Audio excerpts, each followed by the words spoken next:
Well, Starcade Media, Kansas City, Radio Row, Las Vegas, Nevada, with a true legend of the game. You know him as the winningest coach in Atlanta Falcons history.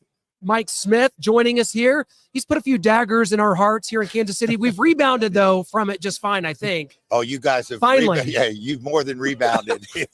It's awful good to be a Kansas City Chief.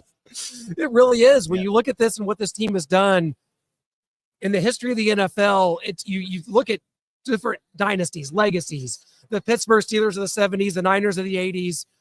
The Chiefs are inching into that conversation when you say the Patriots of the 2000s are inching into it, if not fully in there. I think they're fully ingrained. I really do. And I think the way that they're set up right now, there's lots of good things that are going to be happening. Yeah, and we look at a guy like Travis Kelce in this game, and he just passed Jerry Rice in playoff receptions. That's unbelievable. But you coached a former Kansas City Chief great tight end. A lot of people want to compare the two, say maybe Travis Kelce's already now better than Tony Gonzalez, but you coached one of the greats of the game, one of the best tight ends ever in Tony Gonzalez. Talk about kind of the comparison, similarities, and differences in those two. Well, I think they're very similar, that they're super competitive, and they approach it a little bit differently. Tony was, laid back, but he's one of the most competitive and hardest working guys that I've ever been around. And looking at Kelce, it doesn't seem like he's that way. He's a fun loving guy, and he's probably a guy that you want to sit down at a bar and have a couple pints with, and not blink, where Tony was so worried about what he was putting into his body. He had the special diets and all that kind of stuff. So they're probably a little bit different, but in many ways they're the same. They're both fantastic and generational tight ends in the National Football League. Well, Coach Smith, we got to talk about a couple Mizzou guys that you coached there with the Atlanta Falcons there for a while. We had William Moore go there, and then the next year, Sean Weatherspoon. Those two guys are ingrained. We follow Mizzou football. We cover it. We were just at the Cotton Bowl. And so what did those two players kind of mean to you as you were building your team the way you wanted to where it eventually got to an NFC championship in 2012? Yeah, those two guys on the defensive side of the football were very integral. William was a hard thumping, strong safety, and helped us become a very good run defense because he was the extra element that we could put close to the box. And then Spoon is one of my favorite. Oh God, not only a great football player, but a great person, a great teammate. He's as good as anybody in terms of being a good teammate. And you've got to have guys like Sean Weatherspoon on your football team if you're going to be successful. There's no doubt about it. And I was very fortunate. I got to connect with Sean again at a golf tournament there in Atlanta. And it was funny. It was a funny situation that when Sean's rookie class came in, I got all the guys golf lessons. And I did that for a couple of reasons. One, I thought it was a career that they could play forever, a sport they could play forever. And the big reason I did it is I wanted them to have 4 hours where they weren't in downtown Atlanta. Yes. Very smart, coach. Wow. Yeah, right. So there was an ulterior motive, but Sean, we were at the golf course and he said, Coach, you're the one that introduced me, me. And then there was another guy there, Babs, that introduced me to golf. And he says, I love it. And I said, well, it's something like I told you, you could play your whole entire life. And then I got to catch up with his family. He's got a pretty good football player that's getting ready to Coach Drinkwitz, take notes. Yeah. But two really great guys, and Sean's still in Atlanta doing some wonderful things in the community, which you knew he was going to do. Well, you come to the Falcons in 2008, and something I find interesting, it's usually, hey, bring in my own coaching staff, the past coaching staff, everybody gone, but the interim head coach in 2007, Emmett Thomas, you keep him on as a defensive assistant and secondary coach, someone we know very well here that was on the staff a long time here in Kansas City under Andy Reid. What can you tell us about the great Emmett Thomas? E.T., he's a special guy, and for him to take up that offer, I told him why I wanted him to be on the staff. I was a first-year head coach. He's a Hall of Fame player. His resume is is unbelievable, and I needed his help. Yeah. I needed a guy like that on staff that had been in the organization, that had been in the business for so long, a Hall of Famer. I mean, how can you not want Emmett Thomas on your staff? And he was at the end, and he agreed to do it.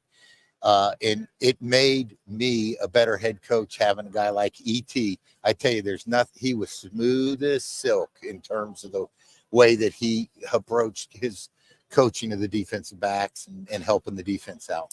As a defensive guy, obviously you were a defensive line coach for the Ravens when they were as dominant as they were, and we know what that meant to the NFL and the legendary team that was. But to build the offense that you wound up building in Atlanta, we talked about Tony Gonzalez. You drafted Matt Ryan, got you Julio Jones, and that offense. Not only did you become within an eyelash of the Super Bowl in 2012, that team wound up going to the Super Bowl in 2016 with that foundation of players. So, and it was a record-setting offense in 2016. I think they had the record for the most yards at the time over the 99 Rams. So let's talk about, from a defensive standpoint, building that offense that was then and kind of what those guys meant. Well, Thomas Dimitroff and I, when we got together, now he's around over here somewhere. Yeah. Come on over, Thomas. Yeah, we can rehash it. It's a great story. Yeah. When we got together, we started to talk about how we wanted to build our team, and we were going through the process of the preparing for the draft, and we felt like that year we were going to have a good chance to get a quarterback. And if you're picking in the top 5 and you're going to take a quarterback, you better hit on it. If you don't, it's going to set you back, and I'm going to be gone in 3 years. And you're going to be hanging out with us a lot more often. Yeah. And so we made that decision. And once you go that route, you need to surround your quarterback, your franchise quarterback that you spend a 4th pick in the draft. You need to surround him with talent, and we really focused on that. We had Roddy White, we had Michael Jenkins as wide receivers, but we wanted to bring Michael Turner in as a free agent. He's a kind of like Pacheco. Yeah. I mean, he's shoulder pads and knees coming at you. Yeah. And we had that, and we draft Julio. We trade for Tony Gonzalez, and that really set us up offensively to be explosive. And of course, Matt's first year, he took us to the playoffs. Yeah. And then it just took off from there. And we made that decision, and it worked out very, very well for us. Yeah, talk about, I think in 2001, you were on Hard Knocks with the Ravens. 2004, you're back on Hard Knocks with the Jaguars. And just how different that is coaching a season not on Hard Knocks versus being on Hard Knocks. And when you saw how John Henderson gets ready for a big game and gets slapped in the face. Yes, and I also had a 3rd Hard Knocks. Really? And a 4th Hard Knocks. Gosh. Yeah. Yes, I'm sorry, 3rd Hard Knock. I did Tampa. Oh, that's right. That's right. And we did it in Atlanta. So I'm a 4-timer on Hard Knocks. Gosh. Tried to stay out of the cameras as much as I could, but they follow you. They love you on camera, Coach. So I had 4 different opportunities, and Hard Knocks, it's great for the fans to get to pull the curtain back, so to speak, and get a chance to see how an organization is run, and they get to see how organizations are run differently. There's 32 NFL teams, and there's a lot of structure when I say to how rules, 53-man roster, 85, when you cut, all that kind of stuff. But within each team, it's a lot. They're run differently, and that's the thing I think was cool about Hard Knocks is you got to see how different teams are run. If you were a big football fan and interested in that, and then the other coaches in the division. Yeah, exactly. Most of the time you couldn't say no with the ownership that was involved with. In Atlanta, it was the first one. Brian said, "Hey, we just won the Super Bowl. Yeah, let's do it. It'll be a distraction. They won't be talking about the Super Bowl." And it was, it was cool. And they had everybody's got their clowns, there's the Shannon Sharp, Tony Saragusa, then you've got the Ray Lewises, and And what I think it shows to the people that get a chance to see it is that there's so many different ways to put a team together, but at the core of it, it's really about the camaraderie that you have as a team, and it goes up and down and down and up throughout the organization. And most successful teams are the ones that are able to communicate clearly and understand what their roles are on the football teams. Well, Coach, I want to talk about the evolution of equipment. Safety has become such an issue in the NFL, and they continue to evolve. And you're involved with X-Tech, shoulder pads, and you got the shirt on right here. X-Tech, we talked to, I think, Coach Billick last year about it. There's a lot of, former coaches, a lot of athletes that are kind of involved in this. And talk about what it is, how the company's kind of evolved, and what you guys are doing to just make the game safer. Well, first of all, the NFL is leading the charge for player safety, not only in the NFL, but it trickles down. When it's done in the NFL, it's then goes to college, goes to high school, goes all the way down to youth league. And I got involved actually 12 seasons ago. And at that point in time, pads for 40 years hadn't changed. I mean, I think you got to remember the pads. Yeah. Probably you remember pads. They didn't fit. So, they were like up in the air.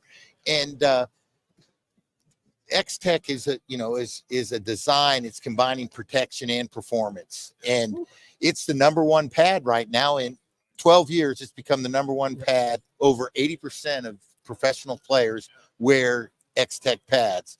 And in this game this week, there's Fred Warner, Nick Bosa, George Kittle, Brock Purdy, Isaiah Pacheco, Rasheed Rice, Nicole Hardeman, Lenore Sneed. They all wear X-Tech pads. And love it. It's by far, the technology is unbelievable in terms of player safety. But, we want to protect our professional players, obviously, because you got an investment. We want to protect our college players. There's an investment. But more importantly, moms and dads, you want to protect your children. And there's going to be a youth pad coming out here real soon that's going to revolutionize the protection that we're going to be able to provide for young people, and the young people that are playing the game of football. And we need to make it safer.